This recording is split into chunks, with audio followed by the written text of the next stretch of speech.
Hello friends, நேற்று weight loss challenge day 6. So எல்லாருமே weight loss challenge continue பண்ணிட்டு இருக்கீங்களா? உங்களுக்கு எப்படி நாள் போகுது? ஈஸியாக இருக்கா ஃபாலோ பண்ணுறதுக்கு? நீங்கள் என்னெல்லாம் ரெசிபீஸ் செஞ்சு சாப்பிட்றீங்க? டெய்லி விதவிதமாக செஞ்சு சாப்பிட்றீங்களா அப்படின்னு சொல்லுங்கள். நேற்று காலையில் பசங்களுக்கு உடம்பு சரியில்லைன்னு அவங்களுக்கு சுக்குமல்லி காஃபி தான் ரெடி பண்ணி வச்சுட்டு, நான் நேற்று நைட்டு ஊற வச்சுருந்த பட்டையும் ஜீரகமும் தான் எடுத்து ஸ்டவ் டாப்பில் வச்சு நல்லா கொதிக்க வச்சு ஒரு 3/4 டம்ளர் தண்ணி வர அளவுக்கு வற்ற வச்சுட்டு, பொறுக்கிற சூடு வந்த உடனே டம்ளரில் வடித்து எடுத்துக்கலாம். இதில் பாதி லெமன் ஜூஸும் ஒரு 2 டீஸ்பூன் நல்லா சுத்தமான தேன் கலந்துட்டோம் அப்படின்னா லைட்டாக வெது வெதுப்பாக சூட்டோட குடிக்கும்போது கொஞ்சம் டீ குடிக்கிறது போல் ஃபீல் இருக்கும். இது போல் பட்டை தண்ணி குடிக்கிறதுனால நல்லாவே பசி கண்ட்ரோல் ஆகும். ட்ரை பண்ணி பார்த்துருக்கீங்களான்னு சொல்லுங்கள். நேற்று கொள்ளு குழிப்பணியாரம் தான் சாப்பிட்ருந்தேன். அதோட ரெசிபி பார்த்தோம்னா, 1 டம்ளர் கொள்ளு, 1/4 டம்ளர் வெள்ளை உளுந்து, 1/4 டீஸ்பூன் வெந்தயம். இதை 2லேருந்து 3 முறை நல்லா கழுவிட்டு ஒரு 8 மணி நேரம் ஊற வச்சிடணும். 8 மணி நேரத்துக்கு அப்புறம் கொள்ளு நல்லாவே ஊறி வந்திருக்கு பாருங்க. இதை தண்ணியிலேருந்து வடித்து எடுத்துட்டு மிக்ஸி ஜாருக்கு ட்ரான்ஸ்ஃபர் பண்ணி கொஞ்சமாக தண்ணி சேர்த்தி அரைச்சி எடுத்துகிட்டு வந்துடணும். அதிகமாக தண்ணி சேர்த்தாதீங்க. தேவைப்பட்டுச்சுன்னா நம்ம அப்புறமேல் சேர்த்திக்கலாம். கொள்ளு பாருங்க நல்லாவே நைஸாக அரைஞ்சி வந்திருக்கு. இதை வேற ஒரு பவுலில் மாற்றி வச்சிடலாம். நல்ல சாஃப்டாக இருக்கும். நீங்கள் எதிர்பார்க்கவே மாட்டீங்க நல்லா இந்த அளவுக்கு சாஃப்டாக இருக்குமா அப்படின்ட்டு. இதில் தேவையான அளவுக்கு இந்து உப்பும் போட்டு கையை வச்சு நல்லா கலந்துக்கிட்டோம் அப்படின்னா நல்லாவே புளிச்சு வந்துடும். ஒரு 4 மணி நேரத்துலேருந்து 5 மணி நேரம் விட்டாவே போதும். இந்த கொள்ளு மாவு நல்லாவே புளிச்சு வந்துடும்.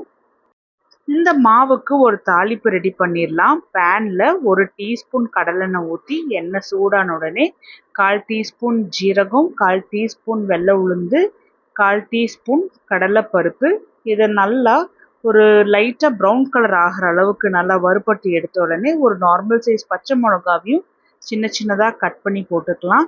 பச்சை மிளகா லைட்டாக கலர் மாதிரி நல்லா ஒரு வாசனை வரும். அது வரைக்கும் வறுத்துட்டு ஒரு நார்மல் சைஸ் வெங்காயத்தை சின்ன சின்னதாக கட் பண்ணி போட்டு இதையுமே நல்ல ஒரு லைட்டாக ப்ரௌன் கலர் ஆகிற அளவுக்கு வறுத்து எடுத்துக்கலாம். வெங்காயம் நல்லா இது போல் வறுபட்டுருச்சு. 5 மணி நேரம் பக்கம் ஆகுது. மாவுமே நல்லா புளிச்சு வந்திருக்கு பாருங்க. மாவோட பதம் பாருங்க எந்த அளவுக்கு இருக்குன்னு. இந்த அளவுக்கு நல்லா புளிக்க வச்சு எடுக்கணும். அப்பதான் நல்லா ஜீரணமாகும். வயிறு உப்பலாட்டம் தெரியாது, அடைச்சது போல இருக்காது. அதனால எப்பவுமே முடிஞ்ச அளவுக்கு புளிக்க வச்சு எடுத்துக்குங்க. இதுல தாளிச்ச வெங்காயமும் சேர்த்தி சின்ன சின்னதா கட் பண்ணி வச்சிருக்கிற கொத்தமல்லியும் போட்டு நல்லா கலந்துட்டரலாம். ரொம்ப சூப்பரா டேஸ்டியான கொள்ளு குழிப்பணியாரத்துக்கு மாவு ரெடி ஆயிடுச்சு.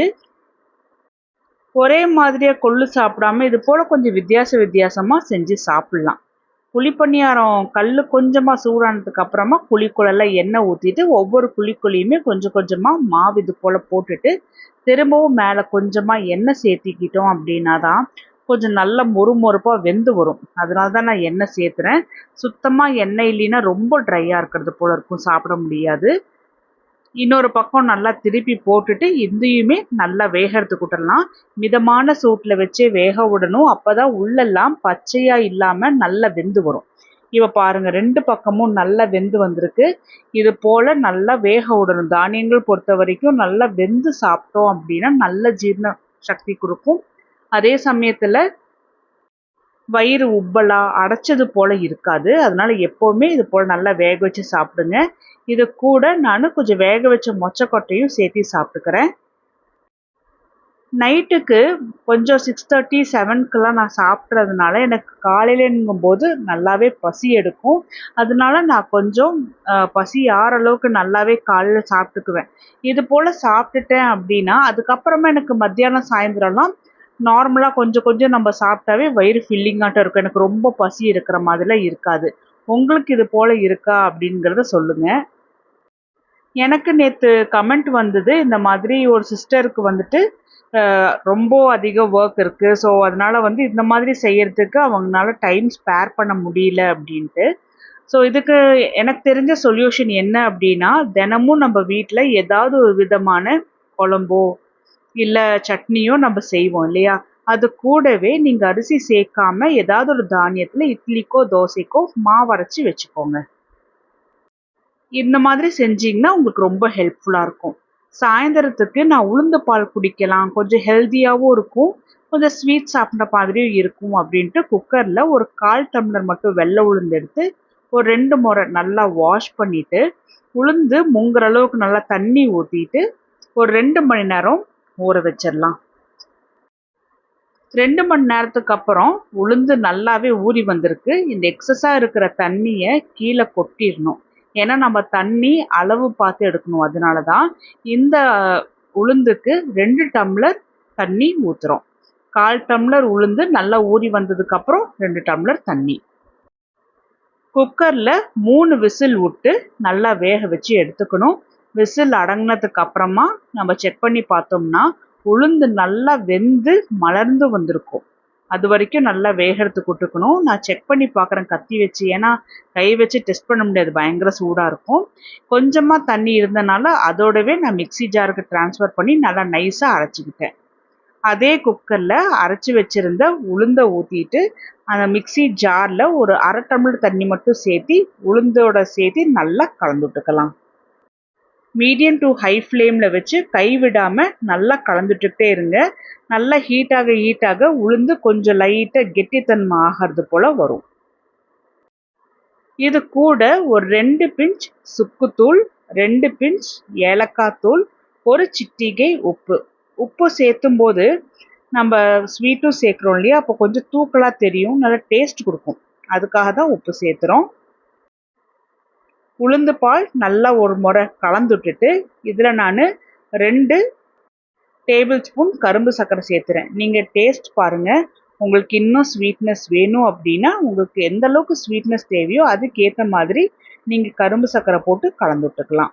நல்லா கலந்து விட்டதுக்கு அப்புறமா அதே டம்ளர்ல 1 டம்ளர் காய்ச்சி ஆறின பால ஊத்தி திரும்பவும் கைவிடாம மீடியம் டு ஹை ஃப்ளேம்ல வச்சு நல்லா கலந்துட்டுட்டே இருக்கலாம்.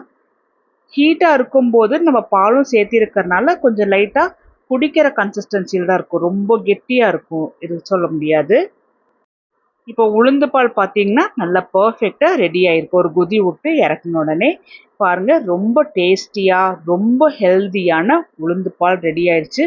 இது கால்சியம் ரிச்சான ரெசிபி. நமக்கு முதுகுத்தண்டு வலி, கை கால் வலி, முட்டு வலிக்கெல்லாம் நல்லா கேட்கும். இனிப்பு சாப்பிட பிடிக்கிறவங்க ரொம்ப விரும்பி சாப்பிடுவீங்க. ட்ரை பண்ணி பார்த்துட்டு சொல்லுங்க. இது போல ஹெல்தியா நம்ம சாப்பிடலாம். இது வெயிட் லாஸ் பண்ணும்போதெல்லாம் டெய்லி எடுத்துக்கிறது இல்லையா? ஸோ நம்ம என்னைக்காச்சும் வீக்லி ஒன்ஸோ இல்லை 2 வீக்ஸ் ஒன்ஸோ தாராளமாக எடுத்துக்கலாம். நான் பசியா இருக்குன்ட்டு ஒரு 5:30 மணிக்கு இந்த 1 டம்ளர் உளுந்து பாலும் வேக வச்ச மொச்சைய கொஞ்சமா எண்ணெயில உப்பும் சாம்பார் தூளும் போட்டு வதக்கினது போல எடுத்தேன். அதை தான் நான் இதை ரெடி பண்ணி நான் சாப்பிட்டுட்டு இருக்கேன்.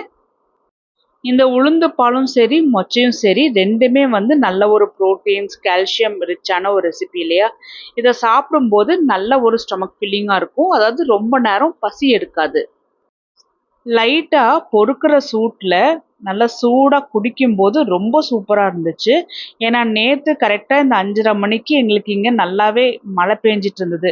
அந்த மழைக்கு இது நல்லா சூடா குடிக்கவும் ரொம்ப நல்லா இருந்தது. அது மட்டும் இல்ல, எனக்கு நைட்டு பசிக்கவே இல்ல. இது 2ம் சாப்பிட்டதுனால. அந்த அளவுக்கு ஸ்டொமக் ஃபில்லிங்கா இருந்துச்சு. உங்களுக்கும் எப்படின்னு சொல்லுங்க. காலையில டைம்ல சாப்பிட்டுட்டீங்க அப்படின்னா, மத்தியானம், சாயந்தரம் உங்களுக்கு பசி எடுக்குதா? இல்ல பசிச்சது அப்படின்னா கொஞ்சமா சாப்பிட்டாவே உங்களுக்கு ஸ்டொமக் ஃபில்லிங்கா இருக்கா? அப்படிங்கிறத சொல்லுங்க. இந்த வெயிட் லாஸ் சேலஞ்ச் நான் ஸ்டார்ட் பண்ணதே ரொம்ப வெயிட் லாஸ் பண்ணணும் அப்படிங்கிறதுக்காக கிடையாது. நல்ல ஒரு ஹெல்தியான லைஃப் ஸ்டைலை நமக்கு மாற்றிக்கணும் அப்படிங்கிறனால தான். நான் ஒரு 1/4 கிலோ சிக்கன் வாங்கிட்டு வந்து வீட்டில் எல்லாருக்குமே சில்லி சிக்கன் செஞ்சு கொடுத்தேன். நான் ஒரு 3 பீஸ் மட்டும் எடுத்து நைட்டு சாப்பிட்டு நேற்றைய நாள் கம்ப்ளீட் பண்ணிட்டேன்.